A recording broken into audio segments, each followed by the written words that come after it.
Gupta. She is the well-known figure in our Uveitis practice, and really we are really happy to introduce her. She is a professor and chief of Department of Ophthalmology in Advanced Eye Centers, Postgraduate Institute of Medical Education and Research in Chandigarh, India. Our second speaker is Dr. Lilian Karina. She is a clinical assistant professor of ophthalmology, Eye Institute, Cleveland Clinic, Abu Dhabi. And we have Dr. Ahmed Salam, associate professor of ophthalmology, director, Uveitis Service, and retina specialist, Jones Eye Institute, residency program director, Jones Eye Institute, director, clinical research, Jones Eye Institute, quality officer, ophthalmology services, Line University of Arkansas for medical science. We have as well Dr. Bara Al-Kubaisi, consultant cornea and uveitis at Eye Surgical Hospital, Damascus, Syria. And as well, we have Dr. Avinash Garbaksani, consultant ophthalmic surgeons in uveitis and medical retina diseases and cataract surgery, Moorfield Eye Hospital, Dubai, United Emirates. And we have actually our distinguished moderator, Dr. Fatma Ibrahim. She is head of ophthalmic department, chairperson, and member in service committee in Kasmi Hospital and Ministry of Health, national coordinator for eye health preventive of blindness at United Emirates, Arab Emirates. And as well, we have Dr. Noura Al-Qasmi. She is a consultant ophthalmologist. She apologized, Dr. Hassan. She apologized. She have some issue. She cannot join us. It's okay. And finally, myself, I'm Hassan Al-Dibi, Chief of Uveitis in King Khalid Eye Specialist in Riyadh. Our program is really... Also, Doctor, we have Dr. Igor and Dr. Iman. Also, we didn't mention. Dr. Igor.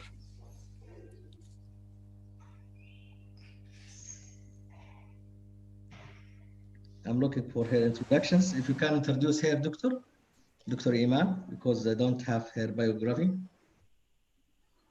Okay.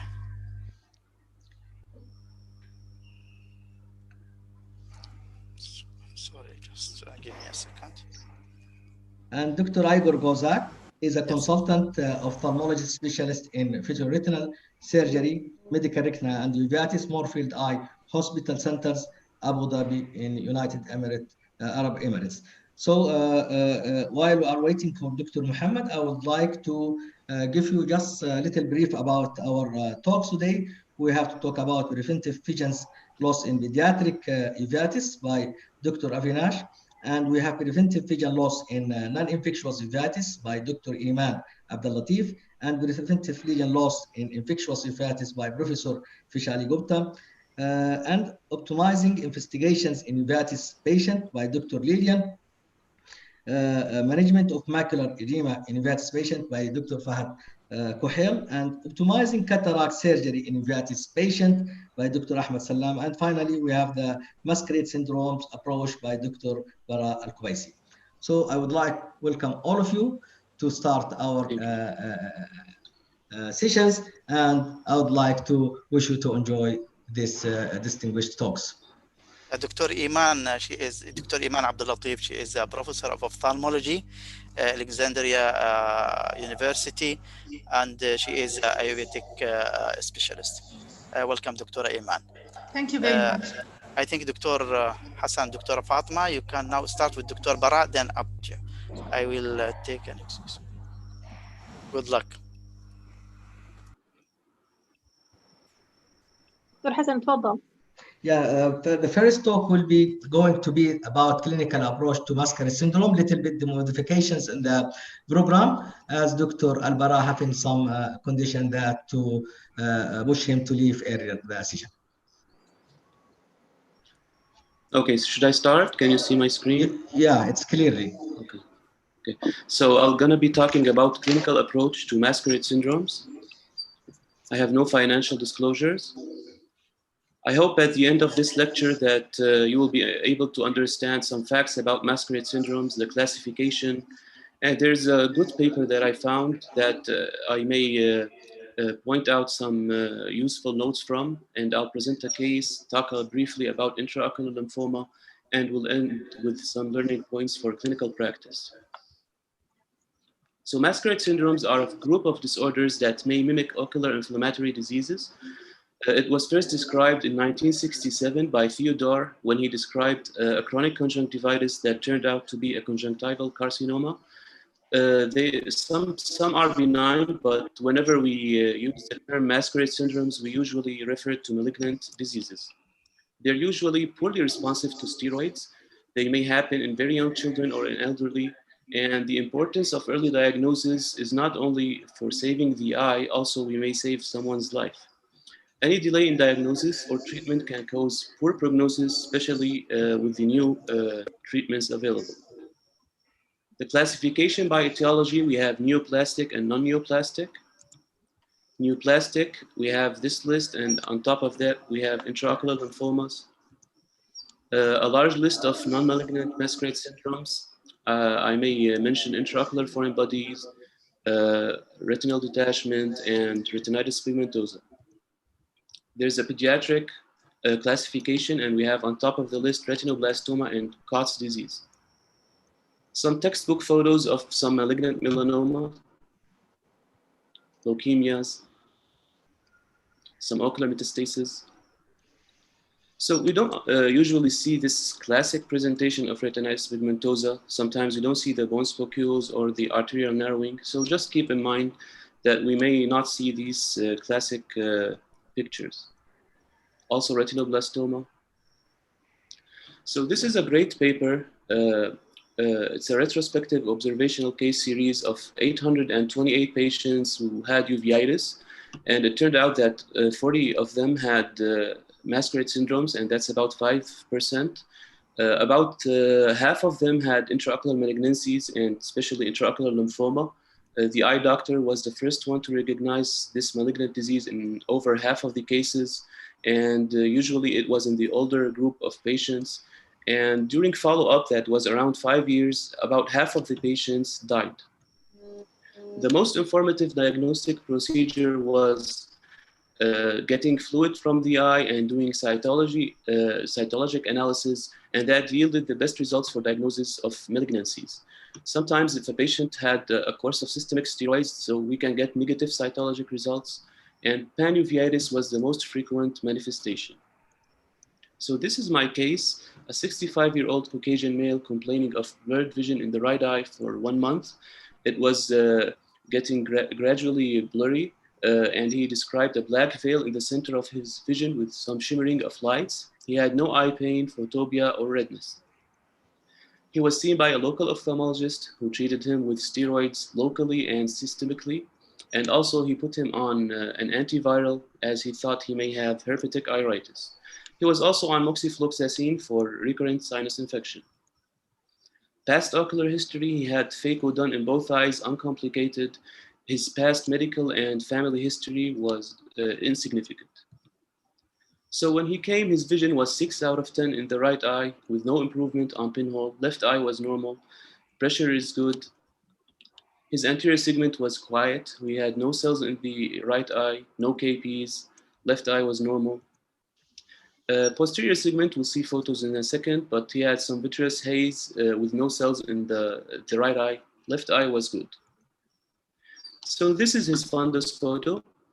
As we see these small yellow round lesions in the right eye, nothing in the left eye. This is his red-free color photos, and the angiogram, we see these hypopigmented lesions.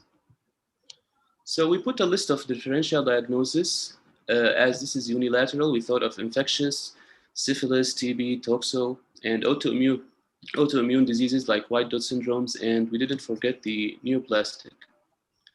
So we did this workup on him, and everything came out negative except for positive IgG for zoster and CMV. So the plan was keep him on antiviral and steroids and see how it goes. He came 2 weeks later with the worst vision despite the same treatment, and ocular exam was unchanged, so the plan was to perform a diagnostic vitrectomy. So interleukin 6 and 10 studies could not be performed because we had insufficient material. Cytology showed no malignancies or no malignant cells. The viruses, PCRs were all negative, but he had clonal pattern findings of IgA rearrangement by PCR that showed B cell population. So we diagnosed him with intraocular lymphoma. We sent him for systemic workup and everything came out negative except for the eye. So we started him with intravitreal methotrexate injections, and after first injection, the vision improved. Also, the lesions became smaller, so we gave him another injection. So here's the photo of his lesions. We can see they're getting smaller. So we continued 4 rounds of methotrexate injections, and we can see on the fundus photos that the lesions are almost gone. So he was doing fine, but 6 months later, he came with floaters and symptoms in his other eye. So the right eye was stable, but the left eye, it showed some vitreous cells and haze. These are the photos. And we can see that the view in the left eye is not that clear. The angiogram, nothing important in the left eye. So we had a diagnostic vitrectomy, and this time cytopathology showed atypical cells. The interleukin 10:6 ratio was high, and clonal pattern findings of IgA rearrangement by PCR also showed B cell population. So we diagnosed him with lymphoma and started intravitreal methotrexate injections. A year later, he had widespread brain lymphoma, and he was continuing treatment with his neuro-oncologist with methotrexate. So briefly, I'll talk about intraocular lymphoma. It's a rare and highly malignant disease. It's easily misdiagnosed as uveitis. It's mostly B-cell in origin. It happens in elderly patients, females more than males, and it's almost always bilateral.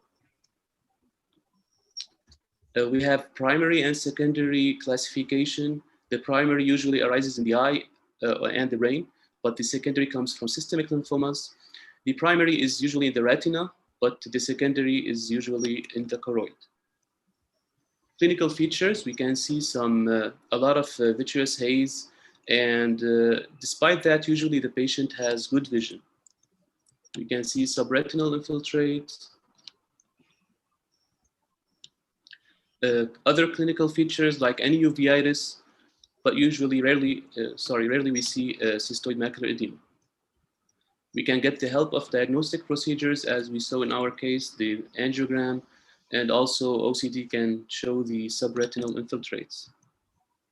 So whenever we have any suspicion, we should get intraocular fluid and do analysis. And keep in mind that neoplastic cells are mainly CD20 positive cells. And this is important because we know that rituximab treatment is one of the new available treatments, and it's a CD20, anti-CD20. We can also get high interleukin 10, or the ratio of high interleukin 10 to interleukin 6 is usually high. And just a quick reminder, the malignant cells produces interleukin 10, while the inflammatory cells produces interleukin 6. So whenever we have high interleukin 10, we should think of lymphoma. And as we saw in our case, IgH rearrangement can be helpful. So for the sake of time, we're not going to talk about treatment, but remember that methotrexate and Rituxan injections intravitreally are available treatments. The prognosis, whenever we have a brain lymphoma, it's usually poor. So some learning points for clinical practice. Any physician should have high suspicion whenever he had an elderly patient who has uveitis and is not responsive well to steroids. And whenever we have any suspicion, we should get fluid and send them for analysis. So 1 minute. So this is a picture, that shows, I'm done. This is a picture that shows that usually parents were concerned about their children sitting in front of the TV. And with the developing technology, everything is coming so closer. Thank you. Thank you, Dr. Bara Kobaisi. It's a great presentations in tough subjects. I think so we have to suspect masquerades in pediatric early ages of a set of possibility, as well the elderly age. I like the way that you presented the case, and actually the OCT is one of the key factors in diagnosing such reluctant cases to the management as a case of white dot syndrome. Any comments from the, or we can go to the second speaker, Dr. Fatma? I'll go to the second speaker. Okay. I have one question if there's time, or one comment. Well, we are on. We can leave it to the end. Okay. Can you introduce second speaker, Dr. Fatma? Okay, I will ask Dr. Abimah to give his talk. It will be in preventive vision loss and the pediatric uveitis. Thank you. I will.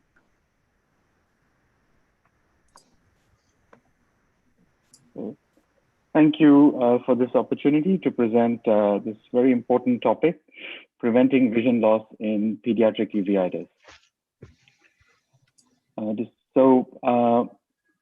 Why do children lose vision, with uveitis?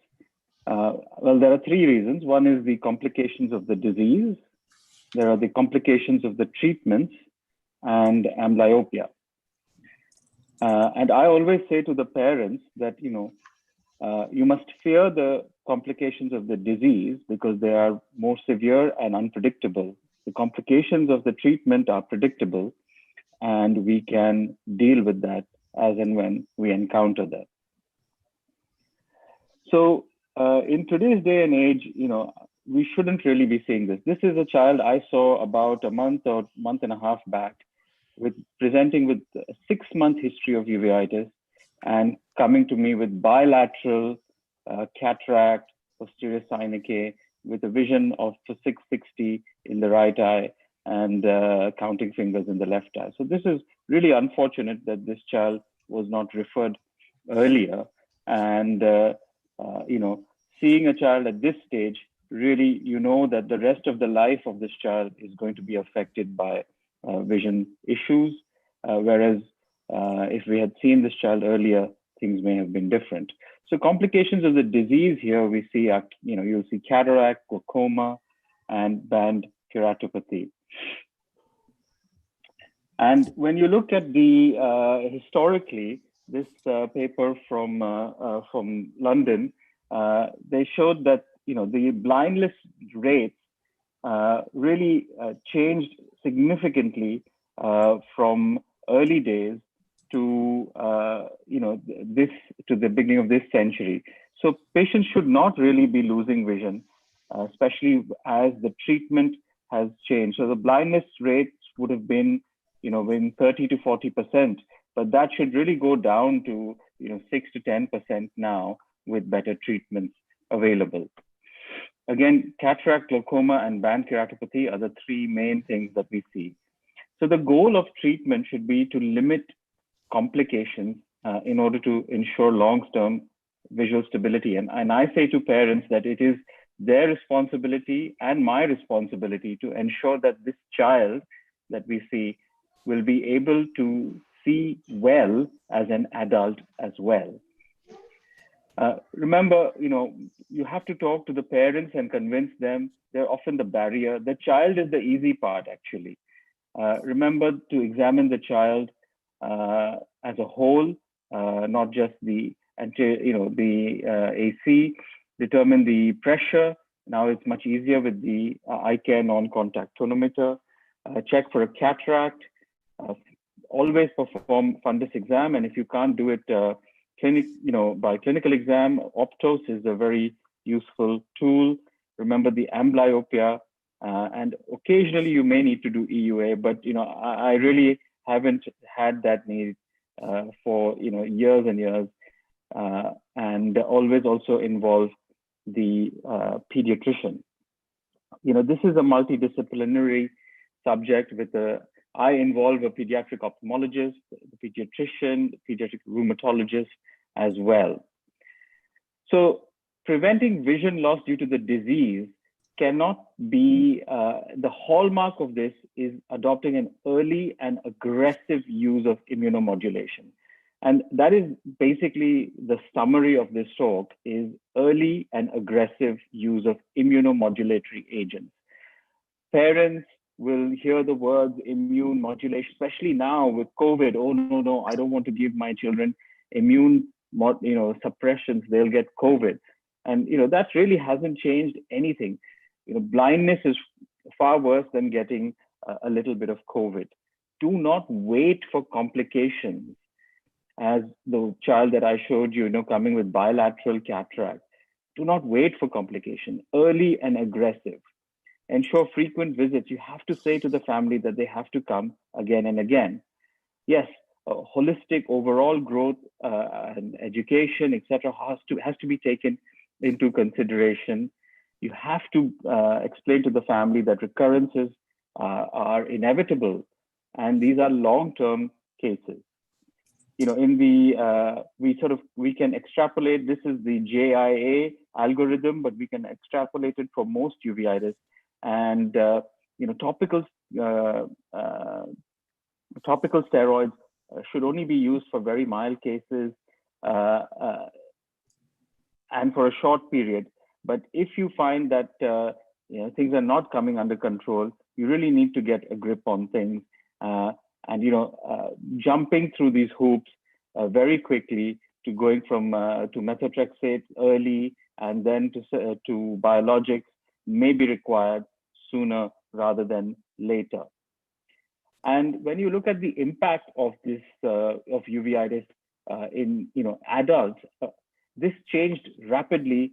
1990 was considered a pivotal point when rheumatologists became much more aggressive with treating pediatric uveitis and JIA with methotrexate mainly. And it's really changed the amount of, you can see, this is basically patients who got no vision impairment or blindness by the time they were 18 or 22 or 30. And you can see that patients before 1990 really had far too many complications, whereas after 1990, when the use of methotrexate became standard practice and early, then that made a big difference. Glaucoma, again, treat early. I'm not worried about glaucoma so much because, I would give children anti-IOP lowering medication much early, even sometimes prophylactic. Kids are, known to be steroid responder. Avoid alpha-GAN in children, they don't tolerate it. But all other drops, including prostaglandin inhibitors, can be used. Treat the inflammation and the IOP will come down. Sometimes when you see the patient acutely, the pressure may be low and there will be a rebound. And remember, if you treat aggressive and early, you will prevent this long-term hypotension, which is, again, a very difficult disease to deal with. Band keratopathy, again, this is indication of a long-term disease and it may limit the visual recovery. So even though you're treating the uveitis, you may end up with amblyopia if you haven't considered treating the band keratopathy. So always keep that in mind. Complications of the treatment. Well, we know the local complications, mainly cataract and glaucoma coming from the steroids, and some of the systemic treatment also coming from steroids and from systemic immunosuppression. When you see the medication used here in this idiopathic uveitis groups, ocular complications, again, cataract and glaucoma and posterior synecdoche seem to be more prevalent. And here you see in the this is the sort of groups between, in this study where they looked at idiopathic and JIA uveitis. But topical steroid use was seen in 90% of the patients. And a lot of them had quite a bit of steroids hourly, 6 times a day. So this is quite a lot of steroids. Not much intraocular steroid use in this group. Systemic steroids in 94% of the patients, and long-term steroids in nearly 40 patients. So steroid use is still quite prevalent in patients with idiopathic uveitis.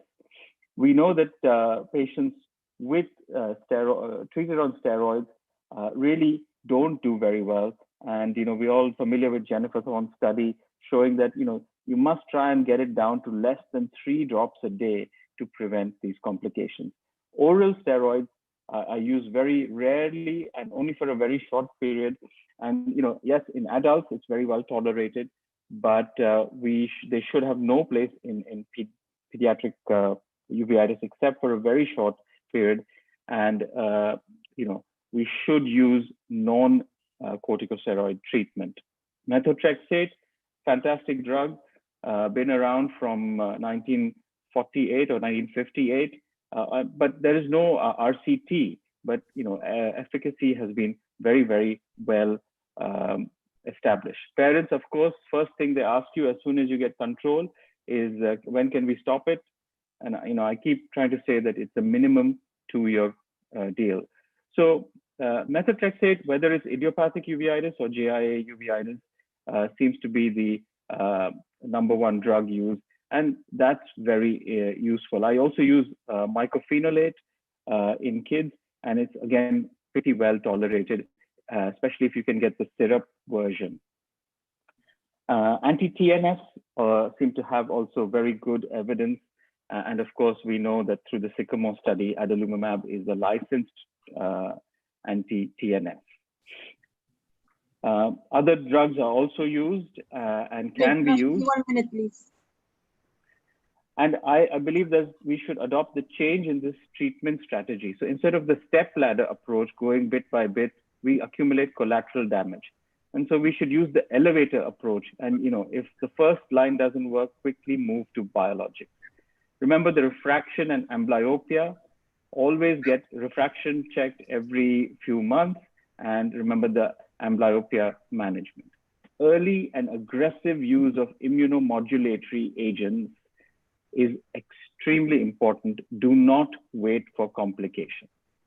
So pediatric uveitis is a sight-threatening disease, but it need not be. It has high rate of complications.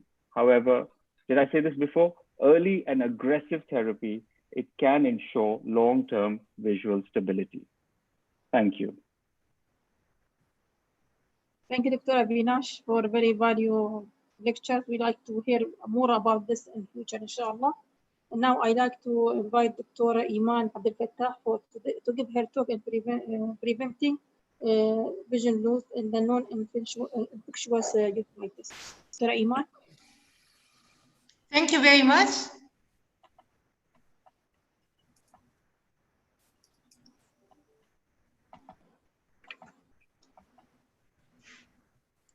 Thank you very much, Doctor. It's always a pleasure to be with you and with Professor Dr. Mohammed Al-Amay and with all my colleagues and professors and attendants. I shall share with you today a few clinical tips which I hope would help our colleagues in establishing a better visual outcome for their patients, especially in non-infectious uveitis. I have no conflict of interest in any of the material hereby presented. And in this coming few minutes, I shall focus on dealing with uveitis in female patients, which in our countries might not be getting the same privilege of male patients in some regions.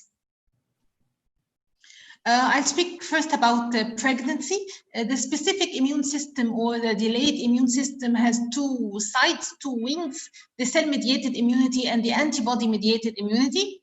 In pregnancy, there is an immunologic bias towards the antibody-mediated immunity because the fetal MHC major histocompatibility complex coming from the father will initiate rejection by the cell-mediated immunity of the mother. So deliberately, the cell-mediated immunity of the mother is decreased, and in order to protect her from infections, the antibody-mediated immunity is increased to compensate for that. This decrease and increase in these 2 types of specific immunity apply whether to health and disease. So they apply to the proper immunity and to the autoimmune diseases. We shall see in a moment how this applies to a clinical practice every day. First, we would like to give a hint about how this depression of cell-mediated immunity during pregnancy occurs. 3 hormones are produced by the fetus, namely the placenta, which suppress this cell-mediated immunity: the progesterone, the corticotrophin-releasing hormone, and the melanocyte-stimulating hormone. These 3 hormones increase steadily throughout pregnancy, and unfortunately, they drop abruptly after delivery, because when the placenta is delivered, no more hormones are available for the mother. Plus prolactin, if she breastfeeds, will increase after delivery, which is an inflammatory hormone. This hormone increases the tendency of the body to get into inflammation. And this is one clinical tip, especially for the junior colleagues attending with us. Sometimes you get referred patients who went to several of competent and very well able colleagues, but she did not respond to any therapy. So usually we have 4 or 5 problem areas we look into if this type of patient is a female, and another 4 or 5 problem areas to look into if this type of patient is a male. In a female, take care of the female who is not responding to any therapy by any colleague, that he might have hyperprolactinemia. Because if the prolactin hormone in this female, this lady, by the way, in which this part of the printout of the lab is taken, is one of my patients, and who is not lactating even. She has a tumor in the brain which is producing extra prolactin. This high prolactin is an inflammatory hormone, a potent inflammatory hormone, and she will not respond to any therapy, no matter what you give her, unless this prolactin is decreased.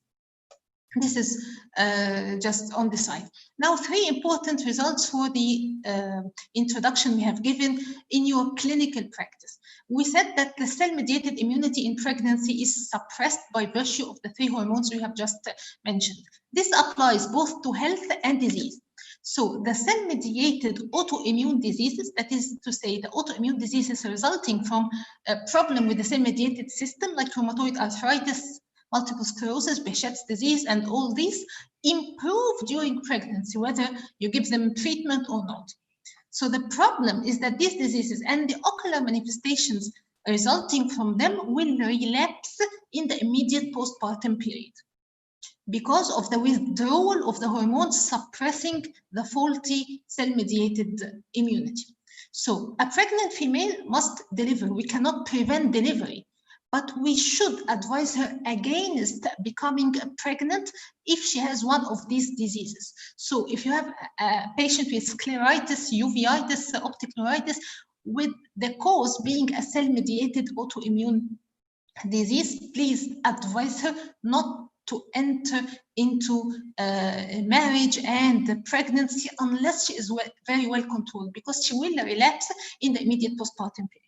If she happens to have become pregnant and delivered, advise her against breastfeeding, because prolactin will increase and will make the control of these diseases extremely difficult.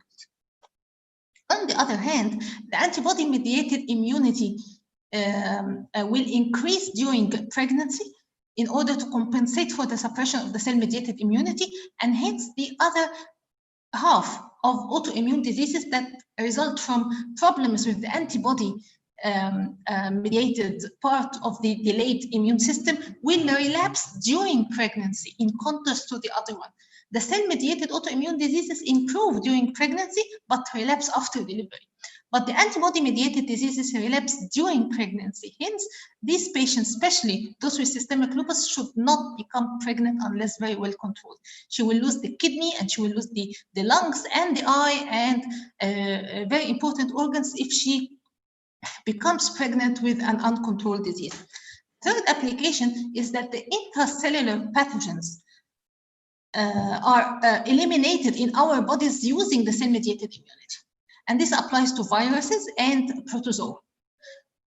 And because the cell-mediated immunity of the pregnant female is suppressed, she cannot get rid of these pathogens. So infectious uveitis due to toxoplasmosis, HIV, herpes zoster will relapse during pregnancy, because these changes which we have covered early in the presentation, will cause a very aggressive course of infectious uveitis caused by these agents in pregnant women.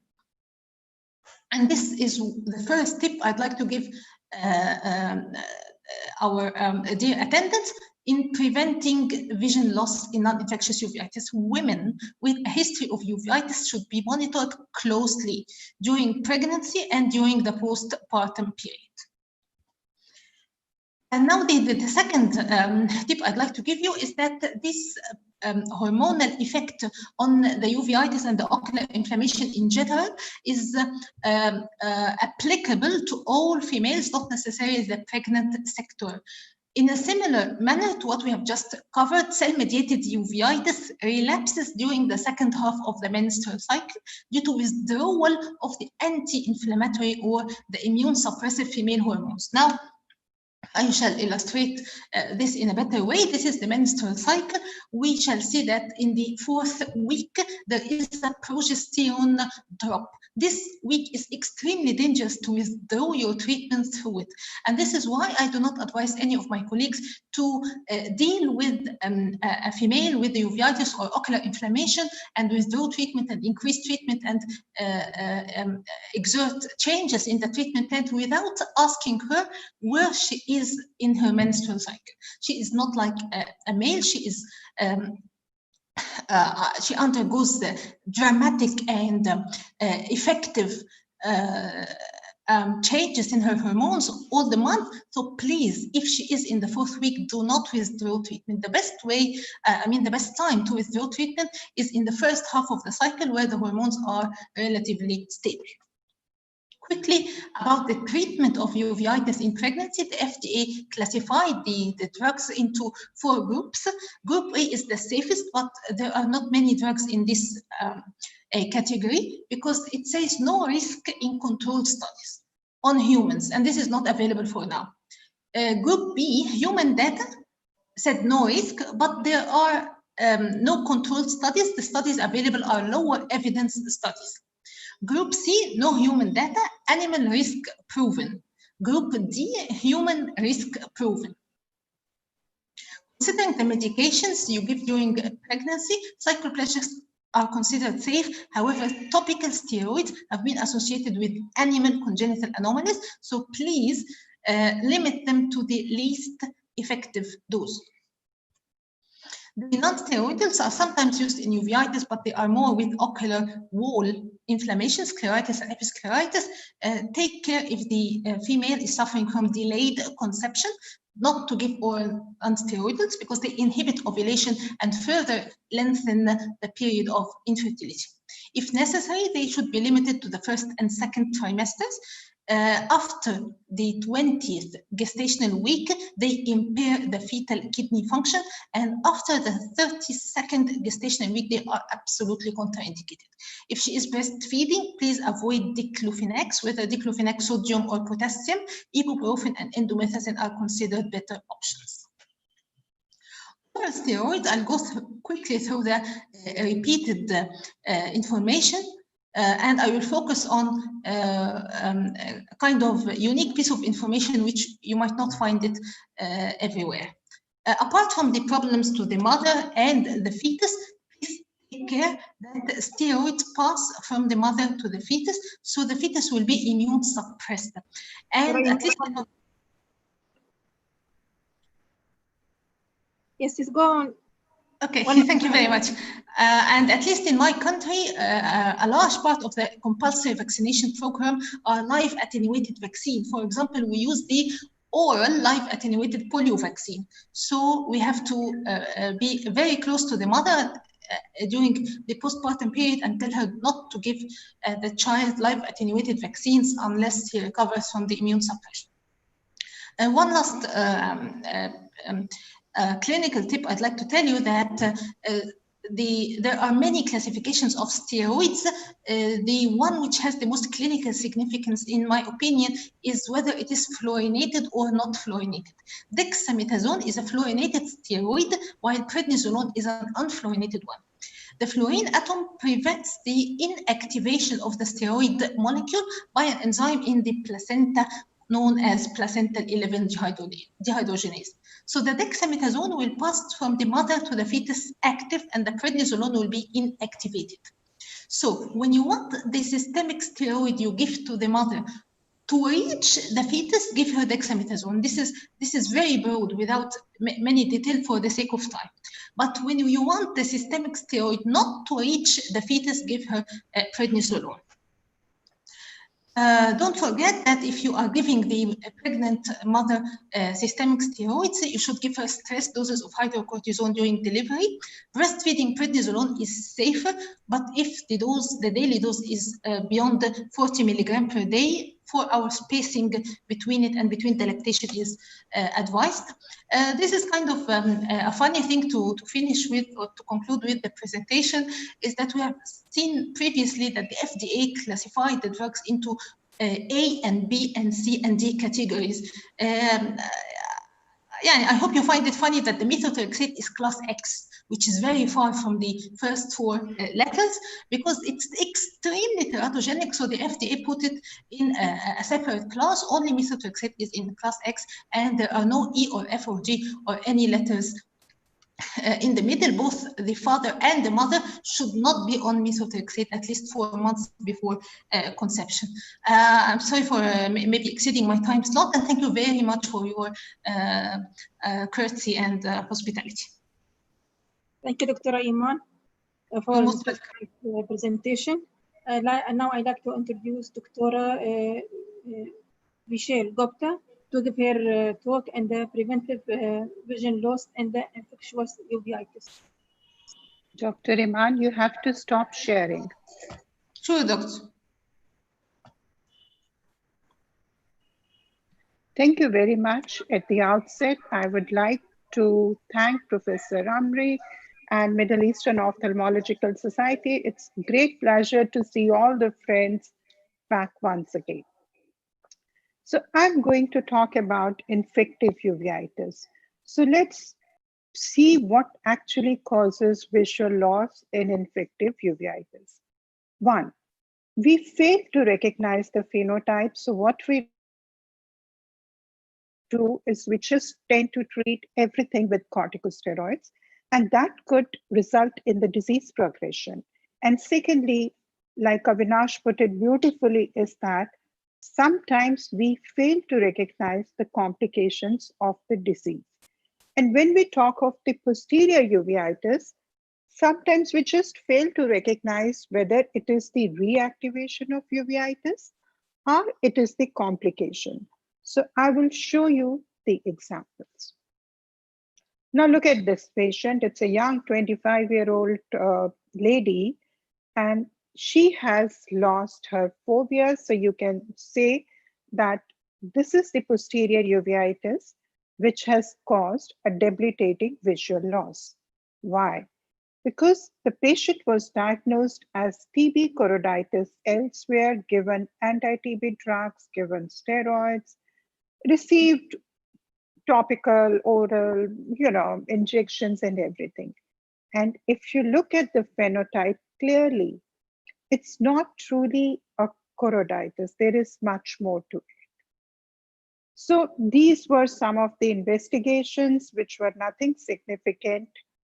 We did the diagnostic vitrectomy because honestly, I did not know what we were dealing with. And we found that the vitreous shows the cyst of the toxo, and also the IgG from the serum was positive. That's not the point. The point is what led to the visual loss. Now, this is the picture she was carrying all along before when she presented for the first time. So she brings the picture. She says, long time ago, this is how the disease started and I could get this picture. Now look at the disease. The disease was very typically retinitis, as you can see from this lesion. And the disease was amenable to therapy, but somehow we failed to recognize it as retinitis. Somebody labeled it as choroiditis, started steroids, ATT probably did not matter, but steroids caused a lot of worsening. And what we did was the toxo, which was so beautifully amenable to therapy, we resulted in this kind of visual loss. So that is the first point to learn, that if you are dealing with uveitis, please try to recognize what phenotype it is, because between this and this, there is a vision loss. The second part, which I said, sometimes it's not a disease which is recurring, it's the complication of the disease. And honestly, we forget uh, that disease can cause complications. We fail to recognize, and we keep on pushing in more steroids, more immunosuppression, because we think that it is the disease, it is the infection which is recurring. Now, here is an example of patient with TB serpiginous like choroiditis. So she's treated, she's healed, but she says, now I have complaints of metamorphopsia. So, in a busy clinic, I looked at her eye, I said, no, there's nothing, it's all healed. But patient was persistent, and she said, okay. I said, let's get an angiogram done. So we got an angiogram done, and you see there is an arrowhead, but this we saw in retrospect, because in choroiditis, there is so much going on that in angiogram, honestly, if you show me, I would say probably nothing much is happening. However, never ever ignore patients' complaint. So we did OCT. OCT showed a SHREM, which could be kind of subretinal hyperreflective material. You can think it's just a scar, but patient has symptoms. So when we did OCT angio, we realized that beneath this, there was a new vascular complex, which probably was not producing fluid as yet, but which was causing metamorphopsia. So we treated her with intravitreal ranibizumab, and her vision improved from 624 to 69. You can see here the change in the character of the new vessels. And still, at that time, it doesn't happen to me now, I wasn't very sure that this truly is the new vascularization. So we prolonged the gap, and we went up to the 14 weeks. So you can see the new vascular complex increasing again, and patient complaining of metamorphopsia again. So this is the lesson we need to learn, that sometimes the patients with posterior uveitis may come with the visual loss, and that visual loss may not be due to the primary disease, but it could be just due to the complication of the disease. And this can definitely be prevented if one carefully learns to identify these complications or sequelae of the disease, and learn to differentiate between the recurrence of the disease versus the development of any complication, because the treatment for the two may be entirely very different, and it may save central fine visual acuity to the patient, especially if it's a choroidal neovascular membrane. The third lesson is my third case. Now, this is an interesting 32-year-old man again, who was actually diagnosed as CSR elsewhere and was referred to us to see what it is. It was the right eye that was affected. Vision is 624, no inflammation in the anterior segment. And when we looked at this, so you can see, well, it could be CSR, nothing against it. And there is something yellowish here, which could be fibrin in CSR again. So we did the OCT. The OCT line scan, you can see passing through the fluid showed a serous retinal detachment, which looks like CSR. But then as you go here through that yellow material, you see there is hyperreflectivity, and you see this membrane, which is these days, we are chasing it a lot. It's called basilar membrane. So if you see this basilar membrane kind of a detachment, it is more likely to be infective, inflammatory, I meant, and not non-inflammatory. Anyways, so the question is, was it central serous retinopathy? And as I pointed out early, because of that membrane and because of this particular configuration, we thought it was more likely to be uveitis than CSR. So we did the fluorescein angiogram, and the fluorescein shows some hypofluorescence. And, in the later phase also, nothing much was happening. But if you go to the later phase, there was pooling of the dye in the spaces. Now, it did not show any point leak or smokestack, which we would expect in CSR. So we know that this is the one which is probably inflammatory pathology. And ICG very well showed that this was at the level of the choroid, and this was hypo, remaining hypo, which means something was happening in the choroid. So we had points both in favor of CSC and not in favor of CSC. I won't go over these points. I will show you the course. So we did the test. Her TB skin test, which is Monteus, was strongly positive. It was 13 into 13. Quantiferon was negative and chest was normal. So, we thought we were dealing with tubercular choroiditis, so it was not very, very typical, but still, because of the OCT features and ICG, so we thought it was TB choroiditis. In the meantime, patient received oral steroids and the lesion started healing. And within 1 month, you realize the vision was back to normal, no ATT given. Patient was very happy. He says, I'm doing fine. And anyways, we also thought only one test was positive. So maybe we can get away with it. So patient was all right, but he comes back 2 years later. Now you see what happens 2 years later. There is again that fluid which is accumulated, and there is this yellowish kind of a granuloma. And as you see, the choroid is kind of elevated like you would expect in granuloma.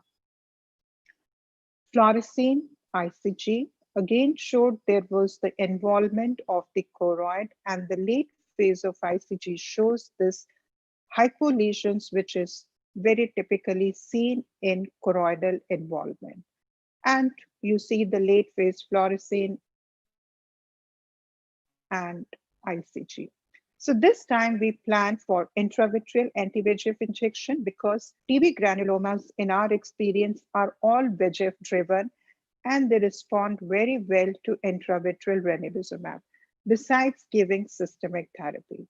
And this is the follow-up after 3 months, and now we have 2 years follow-up on the same patient, and he's doing very well, and we are able to preserve the visual loss because we are able to get his fovea back to normal.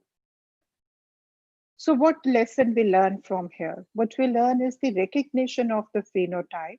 It's very important. Like in this patient, we knew we were dealing with TB, but somehow, we were on the borderline.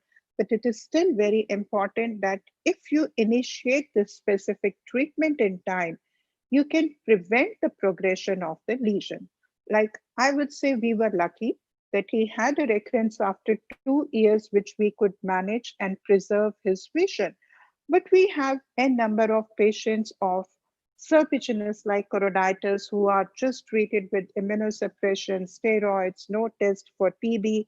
And then we see them after 2 years, 3 years, landing up with TB abscess, when it becomes very difficult to maintain the vision or the preservation. So these are the 3 points I wanted to highlight. Learn to recognize the phenotype very clearly, whether it is retinitis, whether it is choroiditis, the etiologies for 2 may be very different. Look at the patient as a whole. Learn to recognize the complications from the disease activity. And the third and the last thing is, if you have any infection which is coming out to be positive, be ready to treat with the specific therapy, because specific therapy is extremely important to prevent recurrences. And if you are able to prevent recurrences in posterior uveitis, you will be able to preserve vision in these patients. Thank you very much. Thank you, Dr. Gupta. Dr. Hassan? Dr. Hassan, you are muted.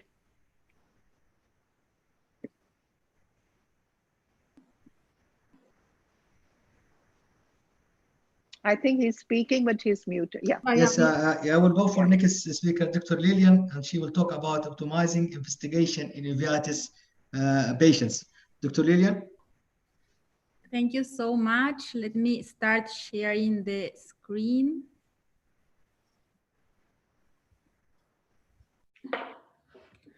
So thank you so much for this kind invitation. I hope in the next 15 minutes I will be able to help you better understanding the importance of a proper and tailored workup in patients with uveitis, and mostly to help you choosing the best test in order to apply those results in the single patient management. If I show you here these 4 patients, all of them, they have uveitis. But I think it's not easy from only the pictures to say which is the diagnosis. Wait a minute. So I don't think it's only from the pictures easy to guess the diagnosis. And that is why we need ancillary tests in uveitis management. So the question is, do we always need ancillary tests? And I think the answer is yes. In most of the cases we will need. It's exceptional that we are not going to need ancillary tests for these patients. And then do we need a standard battery of tests? And if the answer is yes, which ones are the tests we are going to choose? And keep in mind at this point that you have to balance between the cost of the test and the benefit of the obtained results, since these tests are usually expensive and they are not always available in every single healthcare facility. So in order to answer this question between the need of a standard group of tests or just a non-standardized approach, we have this paper here. It's called the ULIS study, and they compare a standardized 3-step approach to an open strategy allowing the ophthalmologist to request any type of investigation. In the standardized group, the ophthalmology was able to request only CBC and differential sedimentation rate, C-reactive protein, a tuberculin skin test, syphilis serology, and chest radiography. And in the other one, of course, it was an open strategy. At 6 months, the rate of etiologic diagnosis was comparable between both strategies, the standardized or the open one. This means you have to select your test, and there isn't a standardized approach where you just click all the box and ask for the test. So complementary examinations in uveitis should be carried out to complete the ophthalmologic and clinical picture, and they should be guided by the pre-test probability of finding the etiology. This is our main goal with the ancillary test, the ophthalmologic signs and symptoms, and the therapeutic consequences. We should ask tests that are going to influence in our therapeutic management. And we have blood investigations, radiologic investigations, invasive non-ocular investigations, and of course, invasive ocular investigations through intraocular samples. So let's go through all of them. First of all, the complementary blood examinations, and this is by far the most common ancillary test we are using in our patients.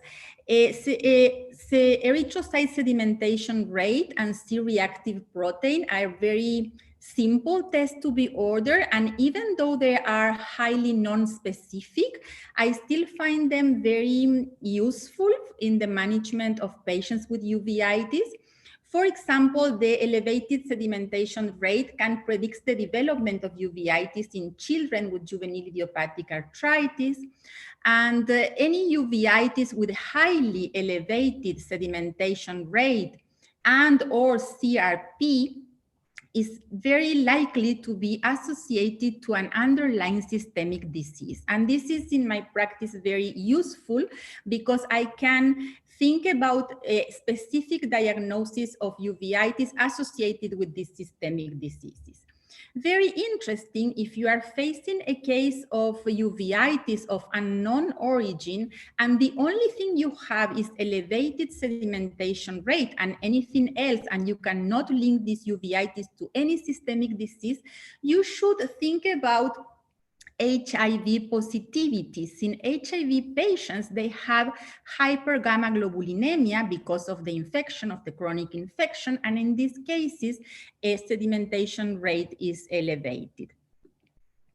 What about lymphopenia? Lymphopenia is important as it can predict the diagnosis of sarcoidosis. You know, sarcoidosis is not usually very straightforward diagnosis, and we need several tools to get the proper diagnosis in most of the cases.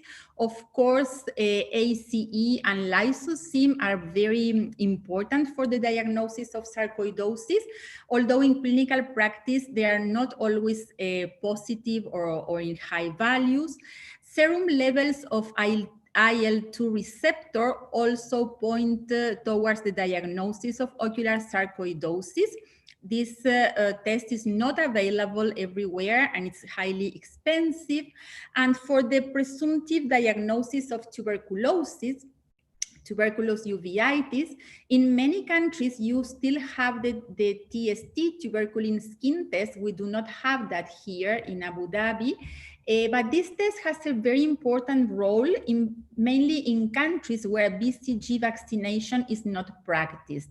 It is not expensive, and if you can access to it, I found it very useful in the diagnosis of tuberculous uveitis.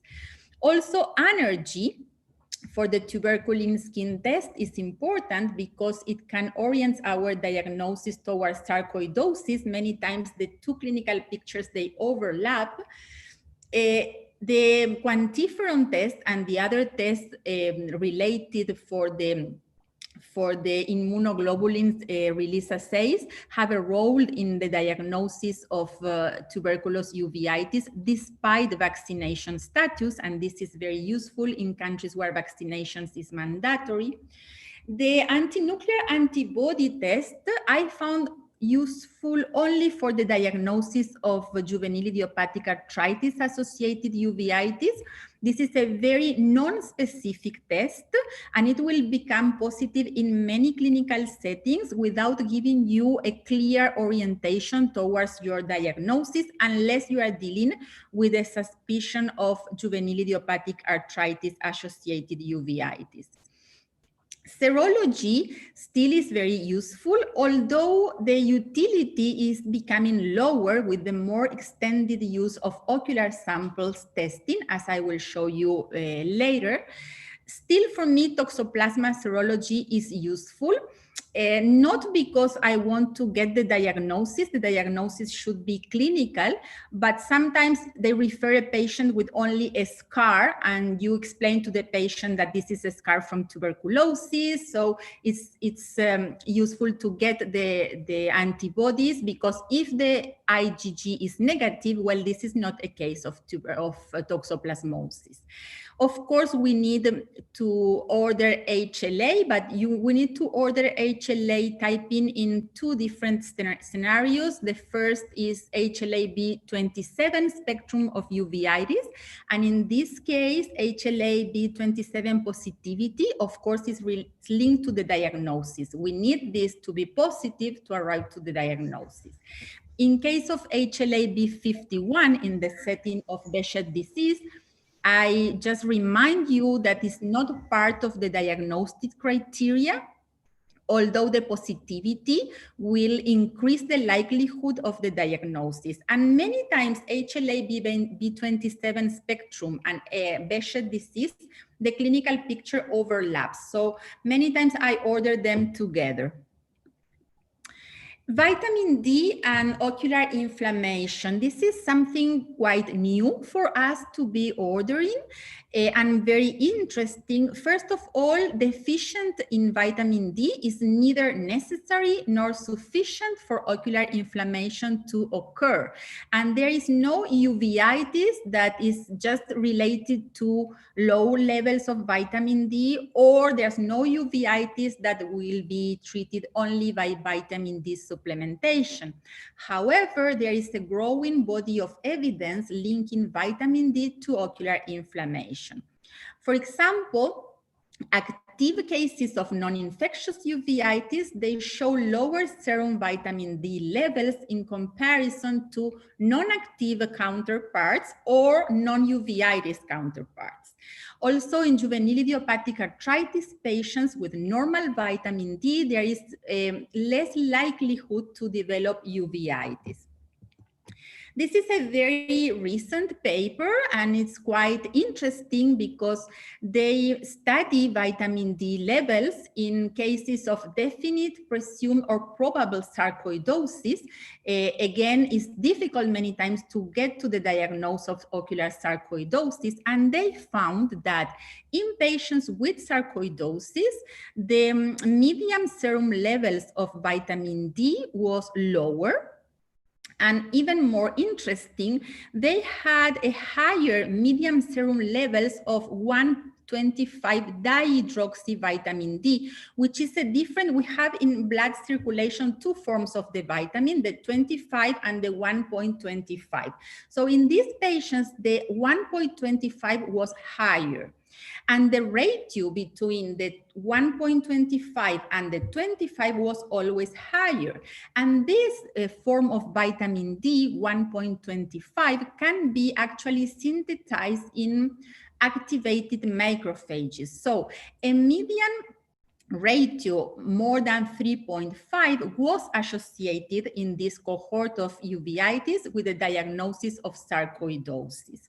So the question is, should we order this measurement of serum vitamin D levels in our patients with uveitis? My answer will be yes, but only the 25 form of vitamin D, and this should be followed by supplementation if needed in any case of non-infectious uveitis. The other, the 1.25, is only an investigational surrogate screen for the presence of granuloma forming disorders and should be applied with caution because it's very new information we have. Now let's move to ocular specimens, and the first one is the conjunctival biopsy. This is not something we practice very frequently, at least here in the UAE. However, if you have the chance to discover these small yellowish translucent subconjunctival nodules, which, excuse me, oops, how can I go here? Which are present in 7 to 17% of sarcoidosis cases with ocular involvement. If you can take them for a biopsy, your diagnosis will be very straightforward. They are infrequent. They are more frequent in patients who are younger than 35 years old, and the rates of positivity of this biopsy in sarcoidosis patients with or without uveitis varies from 27 to 55%. Among the ocular specimens, it is my opinion that aqueous humor is the one with more results in managing patients with uveitis. I usually take my aqueous humor samples under surgical microscope and through an aseptic technique, although there are colleagues that can do this at the slit lamp.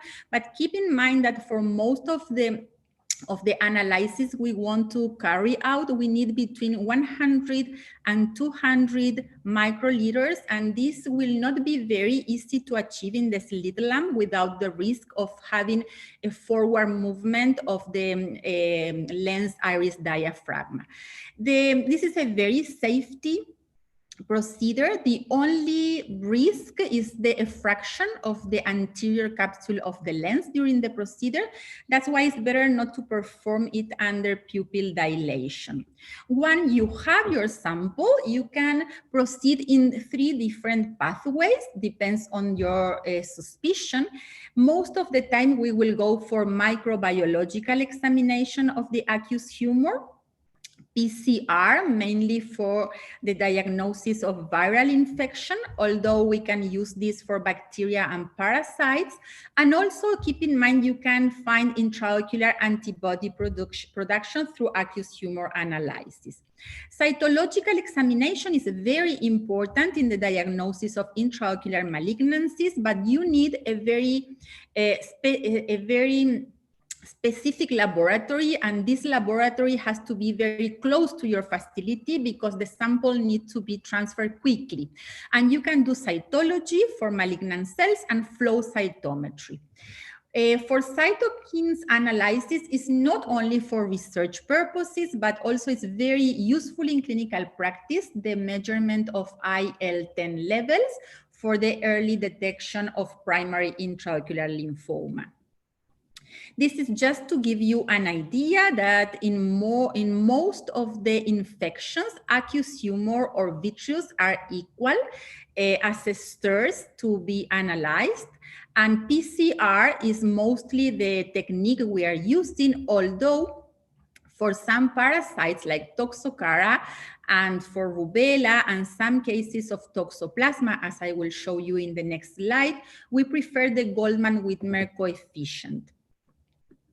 So in ocular toxoplasmosis, and whenever the clinical diagnosis is not straightforward, if you have small lesions in immunocompetent host and you are going to analyze the aqueous humor, the Goldman-Whitmer coefficient will be of more value than the PCR. And the opposite will happen if you are dealing with a large lesion and you have an immunosuppressed host.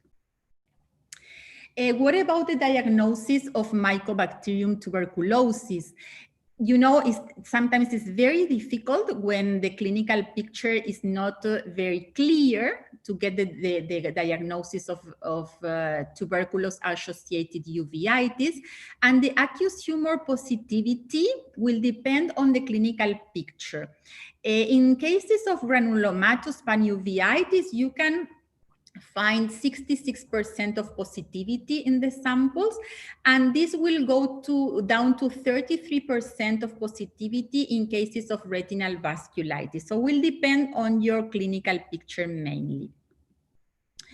It's important to keep in mind that whenever we are not sure about the diagnosis, we should go to aqueous humor analysis in different series.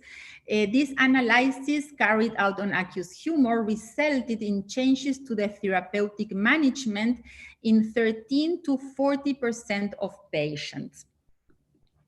This is just to show you the first paper about the measurement of IL-10 in aqueous humor. This was done in France, and this is still very useful, although the definite diagnosis is the biopsy. And this is the place for diagnostic vitrectomy. MEN is the reference technique for the diagnosis of intraocular lymphoma, and it's also very useful for infections, uveitis, mainly in the management of, in the diagnosis of tuberculosis. 1 minute, please. So the retinochoroidal biopsy is our last step for the diagnosis of primary intraocular lymphoma. Very quickly, thoracic scans are useful in the diagnosis of pulmonary sarcoidosis, and less in cases of TB. MRI to rule out multiple sclerosis in cases of intermediate uveitis. I use in every single patient before starting anti-TNF alpha therapy, and whenever we are suspecting that there is a central nervous system involvement in the setting of uveitis, for example, in Behçet disease. Biopsy of minor salivary gland is useful in some patients with sarcoidosis, although it's not very common to be practiced. Same as has a bronchial fibroscopy and bronchoalveolar lavage, also for sarcoidosis. And the lumbar puncture and cerebrospinal fluid analysis, we use this in multiple sclerosis, primary intraocular lymphoma, and VKH disease. PET scan is less used for us as uveitis specialists, but is important in patients with unexplained uveitis or uveitis of sarcoid appearance. And finally, keep in mind to guide your etiological assessment by clinical and epidemiological data. Keep in mind the resources of the healthcare system you are working in, and orient your diagnostic workup towards investigations for common diseases or diseases whose diagnosis may have therapeutic consequences. And good luck, because many times, even with all the things we have, we cannot get the proper diagnosis till the disease is advanced. Thank you so much. Thank you, Dr. Eliane. It's very nice, but the time is very short. Sorry for that. Now, now I would like to introduce Dr. Fahad Cohen to give his talk in management of the macular edema and uveitis patient. Nora.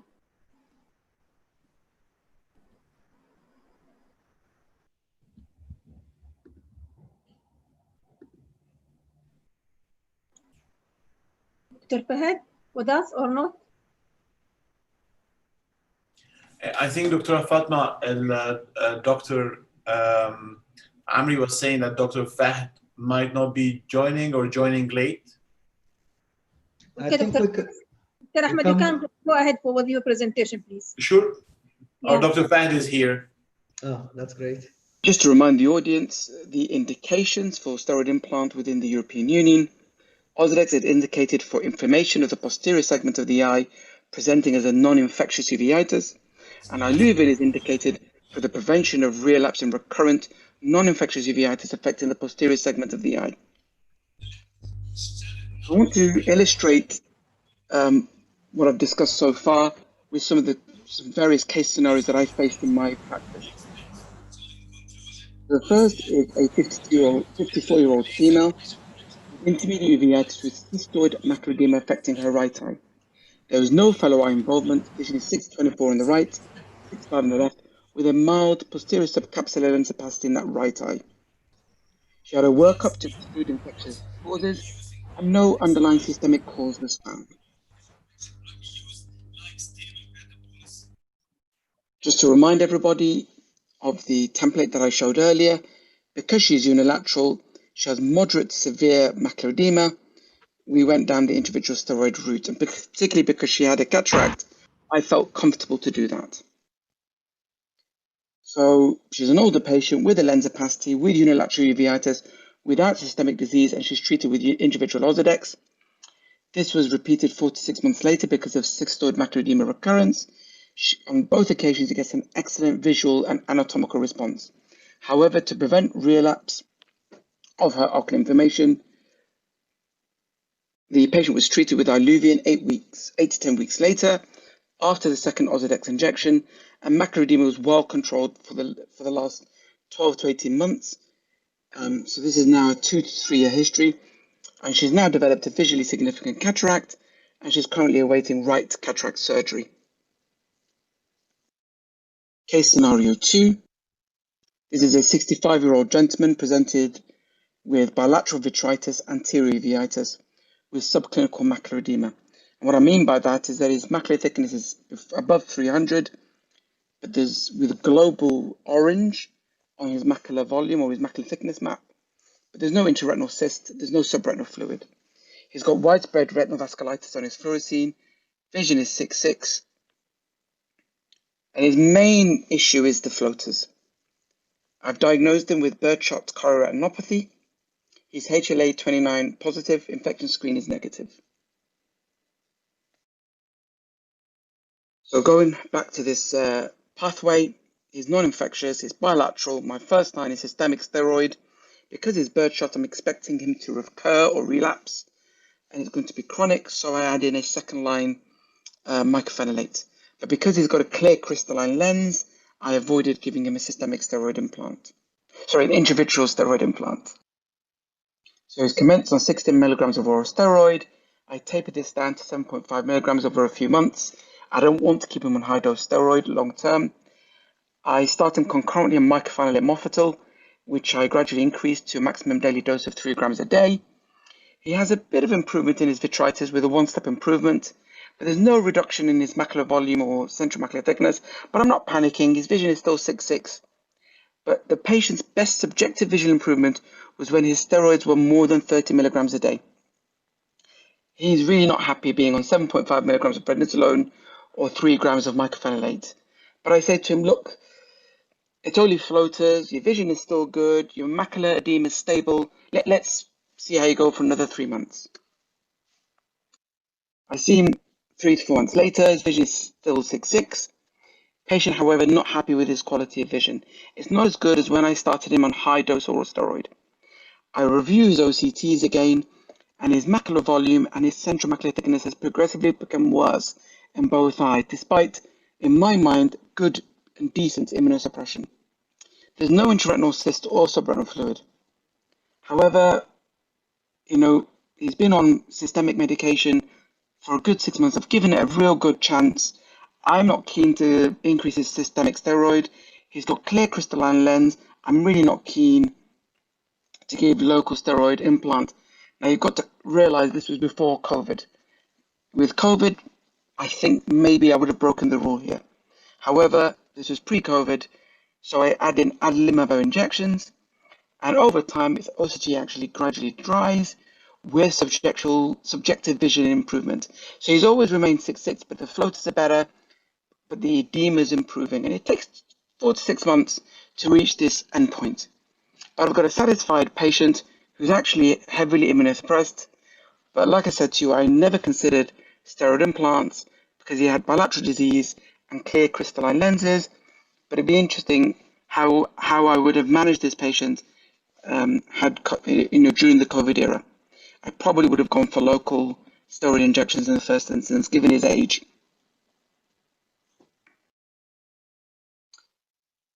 Case scenario 3. This is a 74-year-old female, bilateral ear disease with cystoid macular edema. Vision is 6.60 in the right eye, 6.80 in the left. She is quantiferon TB positive. I jointly managed her with infectious diseases. She started on oral steroid with anti-TB medication. She's a bilateral pseudofake. So again, looking at my pathway, because it's bilateral disease, I decided to give a systemic steroid. I don't expect there to be TB in the eye, but she has systemic anti-TB treatment. Oral steroids are gradually tapered to about 5 milligrams. Vision is improved to 6.12 right, 6.9 left. Because it's bilateral disease, I add in mycophenolate, which I increased down up to 2 grams a day. But she didn't tolerate it very well. She's getting a lot of gastrointestinal symptoms, so I switched her to myfortic acid, 720 milligrams twice a day. She still doesn't tolerate this, so I reduce it to 360 milligrams twice a day. But to be honest with you, she's not even happy being on this amount of medication. She develops ankle edema and water retention whilst on steroid, so even on 5 milligrams of steroid, she's getting side effects, so I reduce her dose of steroid. However, her uveitis is inactive, it's well controlled, there's no anterior chamber inflammation now, there's no vitreous inflammation, with only mild macular edema, uveitic macular edema bilaterally, a tiny intraretinal cyst in both eyes, CMT 320 microns, something like that. She's pseudophakic, so let's just give her Iluvian straight away to prevent further relapse, to give her good long-term control of her uveitic macular edema. But it's a quiet eye. I feel comfortable that Iluvian will work well in this case. I stop her mycophenolate. I reduce her oral steroid to 2.5 milligrams a day. I didn't want to take her off steroid completely. And her vision remains excellent at 6.966 level with good UMO control at 18 months with no interventions required up until this point. And then lastly, case scenario 4, 65-year-old with bilateral retinal vasculitis. He's got bilateral uveitic macular edema on initial presentation. Vision is 6.18 in the right eye, 6.9 in the left eye. Bilateral pseudofake. just to share with the audience, I've had a similar case like this post-COVID, bilateral pseudophakic retinal vasculitis with UMO with no infections. And this lady we've managed locally with bilateral Ozurdex. And if she gets edema recurring again, I will give her another Ozurdex and treat her with Iluvien long term and avoid systemic medication entirely. And the patient wants to do that. She cares for her grandchildren and doesn't want to have to shield, which is what she would have to do if I started her on systemic immunosuppression. And shielding is a very severe form of self-isolation where not only does she have to remain in her house, but she would have to isolate from other members in that household. And particularly with this lady, she wants to avoid that should a second wave of coronavirus appear. And it looks like in the UK, unfortunately, in the next month or so, a second wave of coronavirus is on its way. So, it was an eventuality. But that's a separate case. But I'm just going back. But going back to this case, this gentleman had, unfortunately, previous herpes simplex keratitis in the right eye with HSV detected on the corneal swab 2 years earlier. So because he's bilateral and this was pre-COVID, and he's had an infection in one eye, I go for the systemic option. He started on high-dose oral steroid.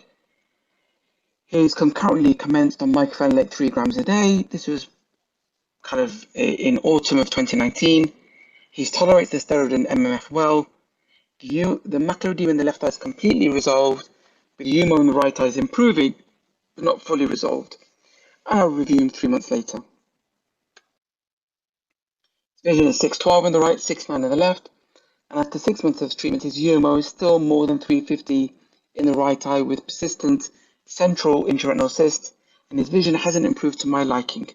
His left macula is still dry, macular thickness is less than 300, and as I said, in normal circumstances, like in that other lady, I would have considered an intravitreal steroid implant to treat this unilateral persistent of macular edema in his right eye, particularly because the left eye is doing so well on the concoction of systemic treatment.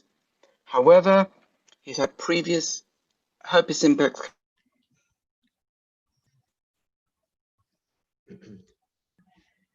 No? Yes, I think because we are running out of time, if you could move to Dr. Ahmed Salam, because our limited time to 6:30. So, Dr. Ahmed, could you help us and get in?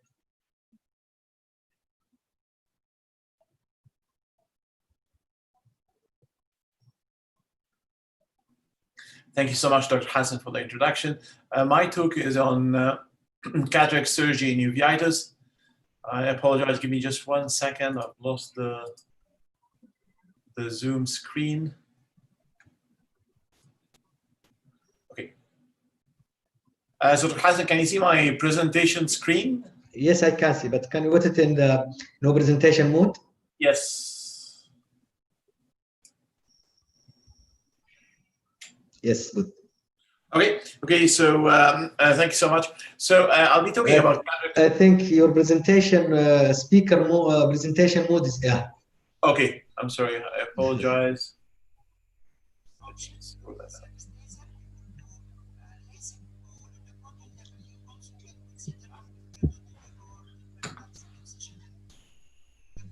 One second. Sorry. Yeah, because this is presenter mode. Yes, I don't know why it's doing that. Let me share screen.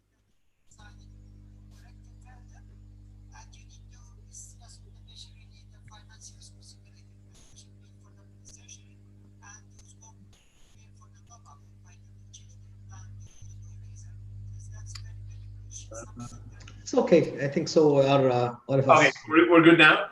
Good, excellent. We're good now, right? Yes. Okay, so I don't have any financial disclosure.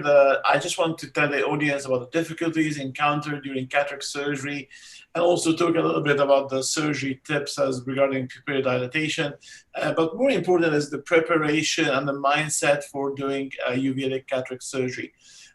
There are issues that need to be considered very thoughtfully before the surgery, which include what level of inflammation, also the intraocular pressure and the visual potential of this eye. I'll give you an example. If patients have hypotony that is persistent before cataract surgery, that may get worse, and hypotony for uveitis cases is really, unfortunately, is the end of the game, especially when it's chronic hypotony. So that's something to reconsider whether the patient is going to benefit from the surgery as well. The question is, can cataract surgery activate uveitis, for example, toxoplasmosis or herpes simplex virus? For toxoplasmosis is doubtful. There was some evidence from old literature at the time of extracapsular cataract surgery from Dr. Ruthova's group that showed that it's 30% activation after extracapsular cataract surgery of toxoplasma. We don't see this with phacoemulsification, and we don't use prophylactic measure. Herpes simplex virus, we usually give these patients prophylactic treatment, acyclovir, 1 day before the surgery, and do 14 days more. That's coming from the herpetic eye disease study, or like from some of the results of this study. Very, very special consideration for GIA, because these patients, they need to be really very quiet, and there are special consideration for them, whether you put IOL or not. And the general feeling is that if they're young, don't put IOL. For older patients who are well controlled, yes, you may put an intraocular lens in. Then on the same theme really is, okay, we read in textbooks about zero tolerance for inflammation before cataract surgery. Is that the case? Yes and no. Yes, you want zero tolerance, but in many patients you cannot reach to no inflammation. So you want to operate on the patients when you think this is the maximum or control of inflammation you're going to get for this patient. This is, like, for example, if this is your patient, you had this patient for many years, you know, this is the best, like, you know, trace cells, this is the best, then that's the time to operate. Again, we talked about GIA and special considerations. So what are the options of treatment to cover the surgery? So these patients are controlled on their anti-inflammatory medications, and let's focus more on non-infectious uveitis. So what else to do? You need to cover the surgery. Surgery is still inflammatory, so you need to cover the surgery. So all patients will get high-dose topical steroids. After the surgery, you may start a day or so before, or a week before, which is fine. There are other options as well: orbital fluoroquinolone, systemic, oral or intravenous prednisolone, and then intravitreal steroids. So the question we usually ask, okay, what are you going to give to these patients? So if there has been CME in the past, or there's concurrent CME, or there was a diagnosis of panuveitis in the past, then really methods of orbital fluor or subtenon quinolone, that's too soft. And we will go for systemic or intravitreal. Usually, I prefer intravitreal unless the patient is has had documented steroid hypertensive response. And sometimes in single-eyed patients, I'll be slightly worried of putting intravitreal in them, so then I would use systemic steroids. But remember, if patients had more of a hardcore uveitis, surgery has to be covered by anti-inflammatory medications, and orbital fluor injections are not enough. But for those who did not have that, then you can do, yes, topical steroid and orbital fluor injections or subtenon steroids. We talked about the infection, and, you know, toxoplasma, we don't cover it for phacoemulsification. I apologize, something happened.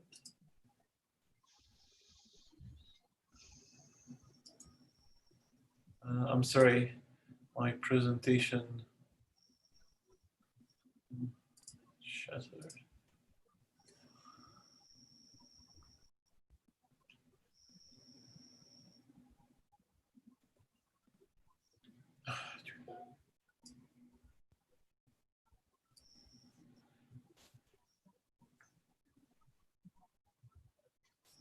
Yeah, I was going to show you the video. Let me actually, I can play it from here.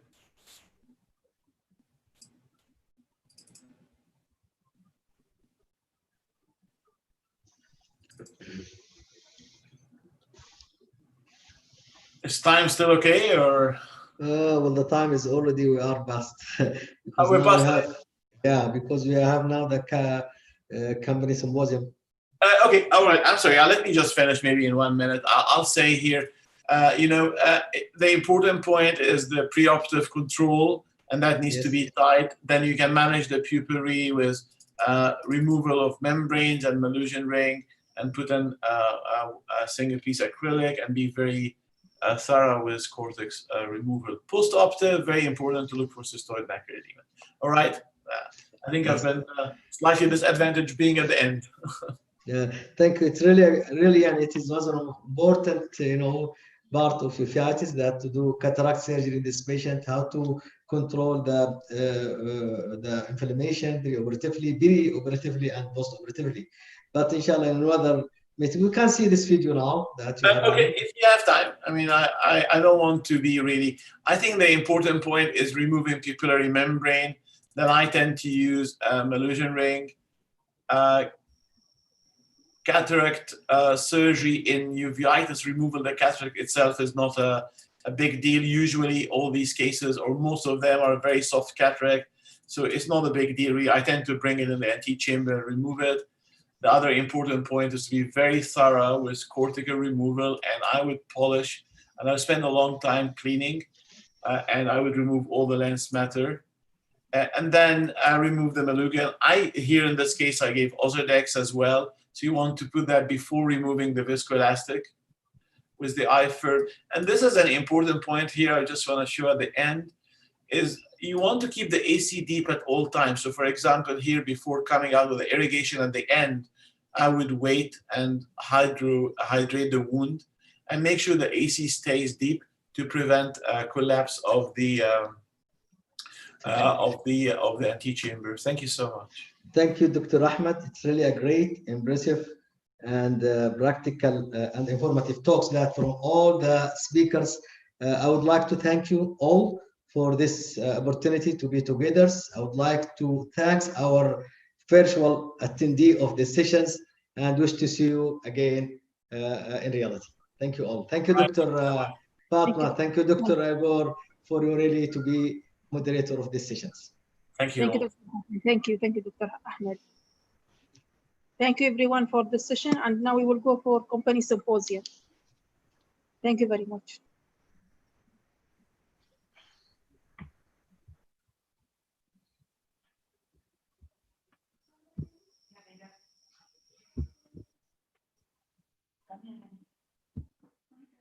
Thank you.